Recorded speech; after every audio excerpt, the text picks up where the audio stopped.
In today's video, we're going to create a really simple watercolor landscape using watercolors and watercolor pencils.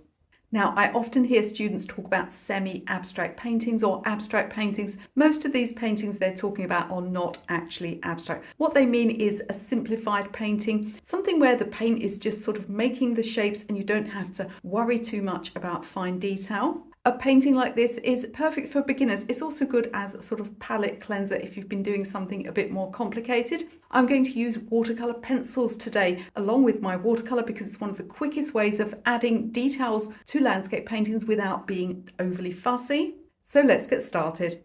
Here's the photograph we'll be working from today. I'm going to pop this into my Facebook group. It's from one of those copyright-free photo download sites, so I'll put the photographer's credit in there and all of that stuff. And we've got this simple sunset sky and we've got the river here to reflect. There's a few sort of distant mountains and some stuff going on here. We're going to do some very simple drawing first of all, just putting in the horizon line and the river. One thing I'm going to do is lower the horizon line. So I spoke about this in a recent video about proportions. The proportions here, if we look at the actual horizon line, they're about 50-50. Now there's a lot more interest in the sky than there is in the foreground, so I'm just going to drop my horizon line a little bit so we can make the most of this pretty sky.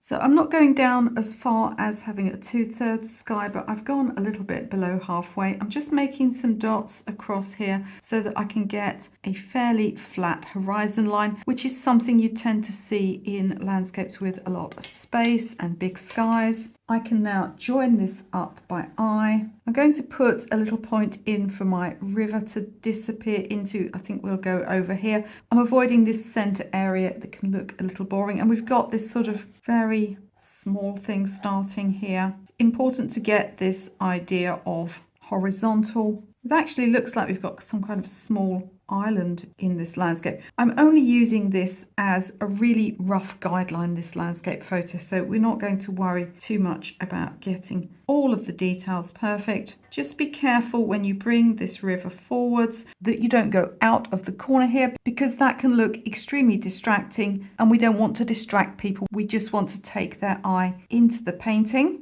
That's as much drawing as you need to do for this subject. All I've done at this stage is just go a little darker, and that's just so that you can see properly on screen. If you're wondering what the paper is, I'm using Fabriano Artistico. It's the Not surface, £140, and I've stretched it onto board. Stretched paper is really important if you're going to throw a lot of water onto a picture, as you often are with a sunset. I'll leave a link to a video that'll show you how to do it in the description of this video if that's something that you would like to try. I've got this large flat brush. I'm going to use this brush to apply water, not paint. And then my first colour is this cadmium yellow deep. We're going to be relaxed about the colours in this tutorial. You can use any warm orangey yellow. Indian yellow will also work well, as will diarylide yellow. But if possible, I would prefer you to avoid yellow ochre or Naples yellow. They're a bit too muddy and grainy for a sky like this. I'm going to start by applying clean water. I've got some paper towel next to me in case I need to dry anything. We're going to put our sunset colour in first. So if you have a sky that has pinks and oranges in, I want you to pop those in first, just like when you're painting a flower garden. If you don't leave space for those flowers, it can be hard to get the effect you want. So the best way to ensure you're getting it as bright as possible is to pop those in first, leaving gaps in between. The lightest area is sort of around here. And I think just on a whim here, because I've got some out for another painting I'm doing, I'm going to add a little bit of this colour here, which is a colour from my flower range called Buttercup. Your closest colour to this would be a cadmium yellow light. So in other words, a colour that's just one step up from lemon. I do find that lemon can be a little bit too acid for a sunset. If you can get that next level up, and we're going to pop this in completely separately to putting in the blues, just lifting out a little lightness here and there. Don't mess around with this too long. You'll see that I've left plenty of room up here for blue. And I'm applying fairly dry paint to a wet surface, no puddles anywhere, either with the water or with the paint applied, and that ensures that it'll stay where I've put it. We need to let this get completely dry now, but there's one more thing we can do, is we can pop the same colour in the water. We're going to ignore this little cat hair here. Gimlet likes to be a part of the painting process even when he's asleep. So just cleaning up this area of river so there's no pencil in it. I'm going to do the same again. I'm going to apply water.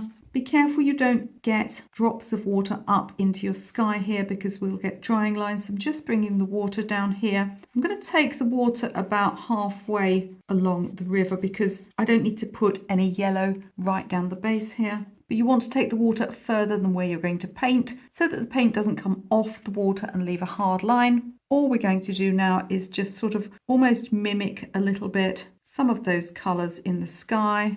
And the river at the front here is very pale indeed, so we want to keep it light because it's not the colours that make a sunset glow, it's the tonal contrast of the darks around the pale areas. But we do want a little bit of these colours in just to mimic some of that drama. Now we're going to let the whole thing get dry, and I mean completely dry.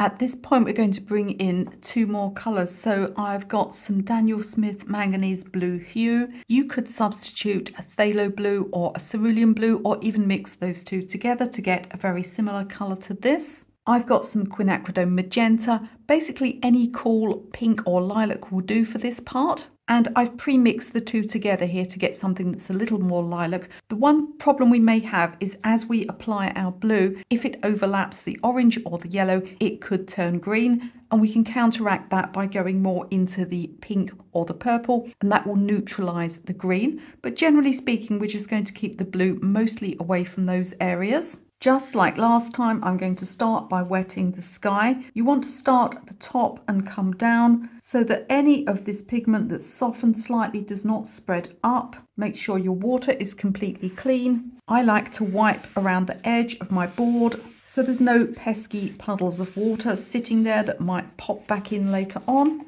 And then we're going to start coming in from the top. Remember, skies are generally darker towards the top and lighter towards the horizon. So by replicating that, we can make things look more realistic. This is watercolor painting, not oils, so don't faff around for hours trying to exactly get the same clouds. I'm still a little worried about the amount of water around the edge of that board. So let's just clean that up a bit. And then coming down here, I'm going to start bringing in a little more color. Again, going in between those previous areas. Now I'm going to swap to this lilac-y color. If it goes on super dark like that, don't worry, just hold your nerve, because what we can do is just, adjust it, water it down. Got a bit of a dry area here for some reason. May have dried out already, or I may have missed it, so I'm just adding a little more water there, spreading this along. So we want to get these nice areas of overlay, but do be careful not to cover up all of that nice previous lightness. Just popping a little bit of this purple up here near the base of some of these clouds as well, just so they're not too flat. We can get an impression of shadowy areas. At this point, you need to leave it alone and allow it to get completely dry.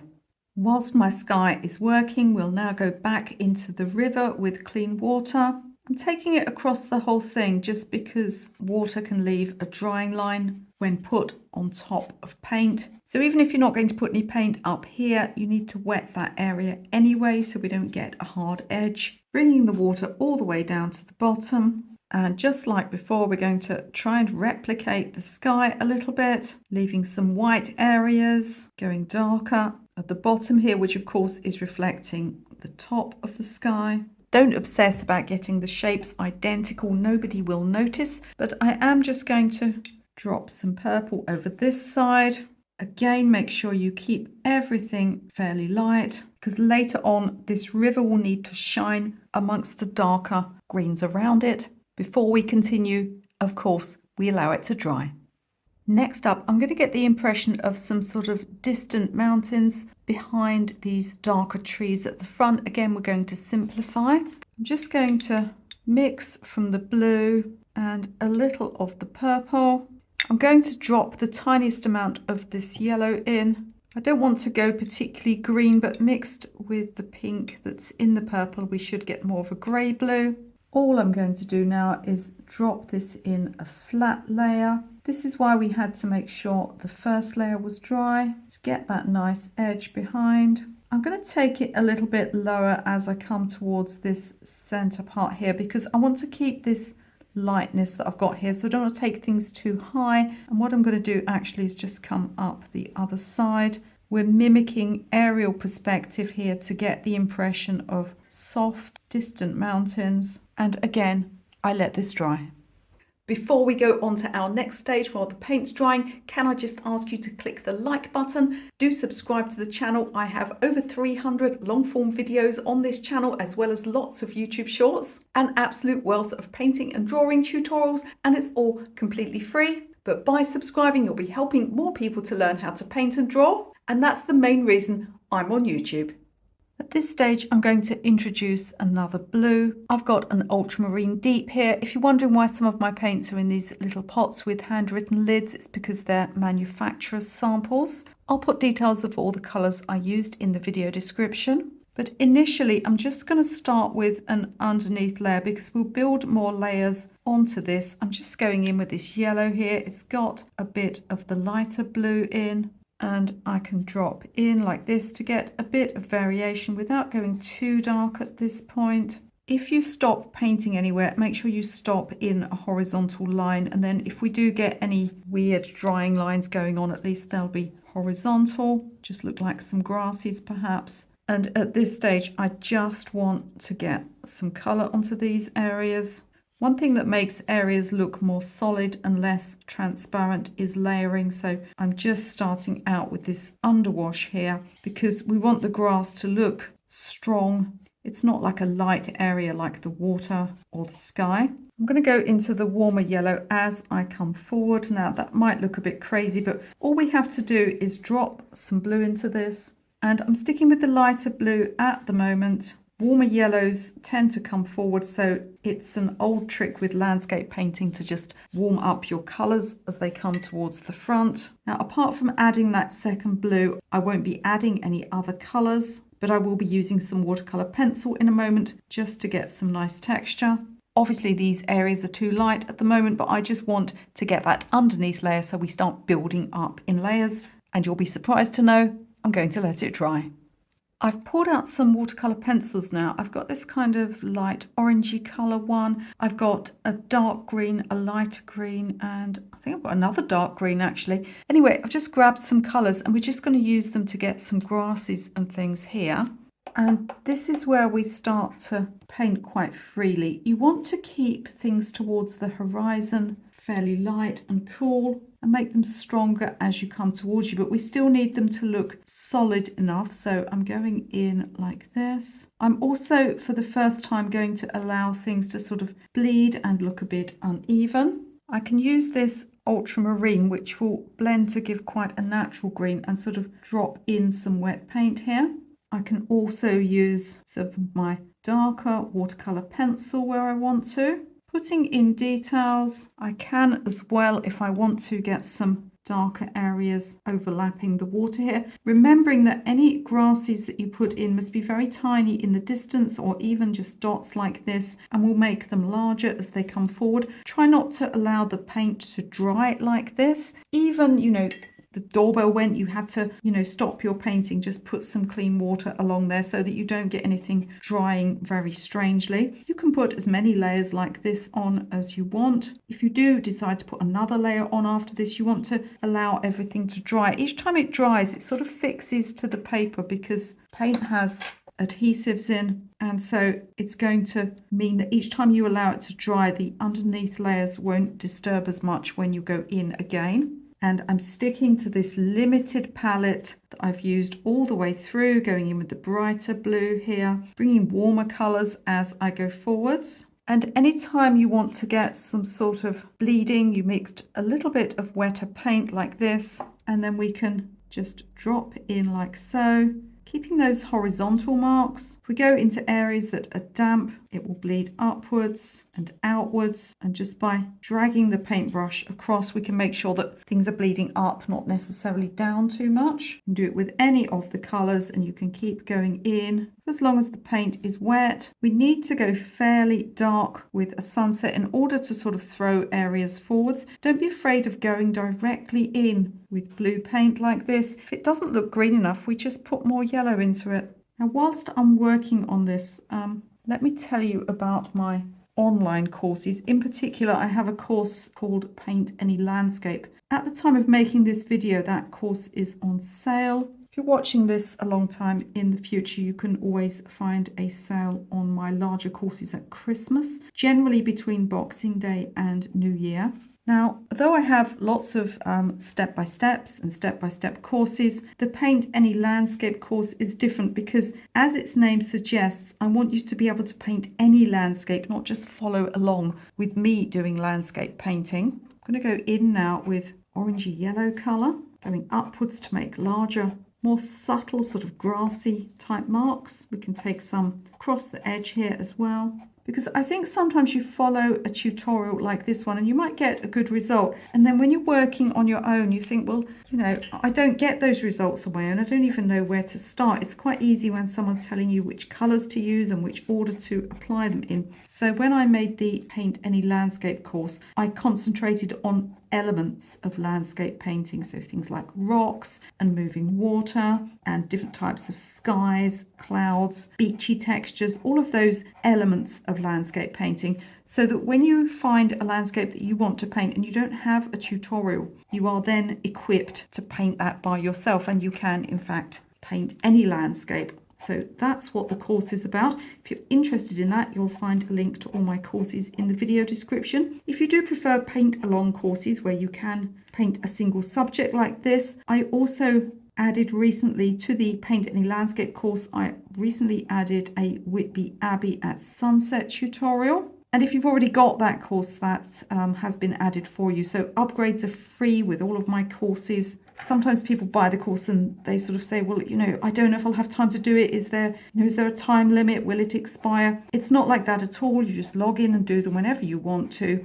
See, I'm building up these areas of texture and colour here really, really simply, just while the paint is wet. And upgrades on all of my courses are free, which means that once you've bought them, if I add something new to them in the future, it's not just something I'm saying, I do frequently add new things to my courses, because I don't need 100 foundational landscape courses. I'd rather just have one and add new things to it when I think something new might be nice in there. But if you prefer those paint-alongs, I've got smaller, what I call mini courses. So those are small, lower priced single projects where you get a few videos over the same painting. So similar to what we're doing today, but just in a lot more depth and including a lot more drawing. I'm going to leave that alone, and I'm going to paint the other side in exactly the same manner. That's not the end of the picture, however. We're going to put some darks in, particularly along this horizon line. I might also drop a few more little bits of dark along the edge here, but really I need to leave that alone and now allow it to dry. I'll do the other side in exactly the same way. The last thing I'm going to do is take some initially of that ultramarine and mix some yellow in to make a very dark colour. I've changed to a smaller brush. What we need now is to get some final, really strong contrast along the horizon line. And so I'm going to work in with this paint. Now, you still don't want it to look flat and dull. So there are a couple of things you can do. You can get some paper towel and blot in places to give a little texture. You can also change the colour balance. But notice that I am keeping things quite strong and dark here, particularly down next to that foreground meadow, so that we ramp up the drama. Don't forget to vary the shapes as well, so it doesn't look particularly fake. I'm going to work all the way across, taking the trees smaller down here so that we enable us to keep the most of that bright area there. I may add a few darker areas in here as well. One thing you can do if you're careful is add a little clean water and drop some wet dark paint into it to get some darker clumps. I'll put a picture up so you can see how it turned out. Let me know what you think in the comments. So let me know in the comments if you're going to have a go at this painting, or perhaps it's just given you a few techniques and ideas for paintings of your own. As I mentioned, I'll pop the photograph in my Facebook group. Have a look at the instructions in the video description to find out exactly where to find that and how to download it. And whilst you're looking in that video description, you'll find lots of free stuff that you can download. I've got some free PDFs, even some free courses you can take. I'll have more mixed media videos coming up before the end of the year. I think we're going to do some ink and watercolor, some other exciting stuff, so don't forget to subscribe. And if you love landscape painting, I'm going to put up another video that I think you'll find really interesting. You can watch that video right now.